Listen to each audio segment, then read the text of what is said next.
Assalamualaikum warahmatullahi wabarakatuh. Perkenalkan, nama saya Windika Safitri. Saya akan menjelaskan materi mengenai apa sih kalimat efektif itu. Nah, sebelum saya masuk ke materi, saya ingin menanya sedikit. Apakah selama ini kita itu hanya sekedar menuliskah atau hanya sekedar mengcopy misalnya dari Google ya, tanpa kita tahu bagaimana penulisan yang baik dan benar, terutama pada penulisan skripsi. Oke, langsung saja ya kita masuk ke topik pembahasan, yaitu kalimat efektif. Baik, kalimat efektif adalah kalimat yang disusun berdasarkan kaidah-kaidah yang berlaku, seperti unsur-unsur penting yang harus dimiliki setiap kalimat, yaitu subjek dan predikat. Yang kedua, mempertahankan ejaan yang disempurnakan, serta cara memilih kata atau diksi yang tepat dalam kalimat. Kalimat yang memenuhi kaidah-kaidah tersebut jelas akan mudah dipahami oleh pembaca atau pendengar. Selanjutnya itu ciri-ciri kalimat efektif. Nah, ciri-ciri kalimat efektif yaitu penggunaan kalimatnya tepat. Yang kedua, mempunyai unsur pokok sebuah kalimat, minimal ada subjek dan ada juga predikatnya. Yang ketiga, pembuatannya sesuai dengan EYD atau ejaan yang disempurnakan. Yang keempat, adanya penekanan pada ide pokok. Nah, yang kelima yaitu kalimat efektif bersifat hemat dan pemilihan katanya. Yang selanjutnya adalah bentuk bahasa dalam kalimatnya sejajar. Kemudian kalimat efektif juga memiliki variasi struktur kalimat, adanya kesetaraan struktur bahasa dan bersifat logis serta sistematis dalam penyusunan kalimatnya. Kemudian menggunakan pemilihan kata yang baik dan benar. Nah, perlu kita ketahui teman-teman bahwa kita juga itu harus memperhatikan ciri-ciri kalimat efektif agar kita lebih mudah dalam mendeteksi kalimat-kalimat tersebut.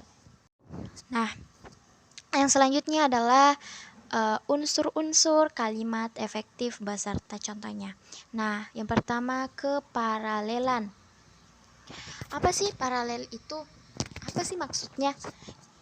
Keparalelan adalah kesamaan bentuk kata yang digunakan dalam kalimat itu. Artinya, jika bentuk pertamanya menggunakan nomina, maka bentuk keduanya dan selanjutnya juga menggunakan nomina. Nah, seperti itu ya teman-teman. Keparalelan itu artinya selaras, maksudnya sama gitu. Nah, contohnya itu kita bisa lihat di sini. Ya, hutan bakau dikelompokkan berdasarkan pembentukannya, pasang surutnya air dan cara memanfaatkannya. Nah, yang benar itu adalah hutan bakau dikelompokkan berdasarkan bentuk, pasang surutnya air dan cara pemanfaatannya. Itu tadi contoh dari kalimat keparalelan. Yang selanjutnya adalah kehematan. Apa sih yang dimaksud kehematan dalam sebuah paragraf? Nah, kehematan berarti menggunakan kata, frasa, atau unsur lain yang hanya dibutuhkan saja, sesuai dengan kebutuhan gagasan pokok penulis. Nah, kita bisa lihat di sini contohnya di bawah. Nah, yang contoh salah yaitu kalimatnya itu karena ia tidak diundang maka ia tidak datang. Nah, di sini terjadi double kata, yaitu kata ia. Ya, seharusnya adalah karena tidak diundang ia tidak datang. Jadi cukup kata ia itu hanya satu. Nah, selanjutnya adalah kecermatan. Apa sih yang dimaksud dengan kalimat syarat dari kecermatan? Kecermatan berarti kalimat spesifik, mengungkapkan gagasan tertentu dan tidak memberikan tafsiran atau pengertian lain ketika dibaca. Nah, di sini kita harus memberikan kalimat atau kata yang mudah dipahami oleh seseorang. Jangan sampai kita tidak ketika kita menyampaikan sesuatu, orang itu tidak mengerti dengan apa yang kita sampaikan. Jadi dengan itu kita harus menggunakan paragraf dengan kata-kata ataupun kalimat dengan cermat. Nah, di sini kita bisa lihat contohnya, yaitu mahasiswa perguruan tinggi yang terkenal itu menerima hadiah. Nah, di sini kita bingung yang mana sih yang terkenal. Nah, yang benar adalah mahasiswa perguruan tinggi terkenal dan menerima hadiah. Ya, mungkin cukup sekian yang dapat saya sampaikan kali ini. Lebih dan kurangnya mohon dimaafkan.